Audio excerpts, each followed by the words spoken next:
আসসালামু আলাইকুম ওরহমতুল্লাহি ওয়াবারাকাতুহু। একজন দিনী ভাই প্রশ্ন করেছেন, মৌলানা সাহেব, সহবাস করার পরে বিছানায় যদি বীর্য লেগে যায়, বীর্য পড়ে যায়, তাহলে সেই বিছানার উপর কি আমি আবার ঘুমাতে পারবো, কি সেই বিছানার উপরে কোনো রকম নামাজ পড়তে পারবো কি না?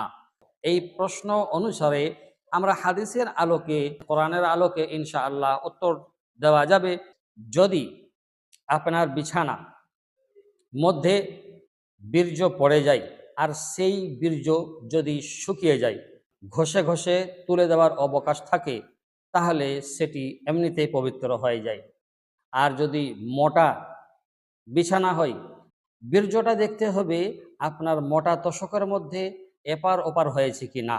যদি এপার ওপার না হয়, এক পারেই আছে, এক পাটেই আছে, তাহলে সেটাকে ঘষে তুলে দেন, সেটা পরিষ্কার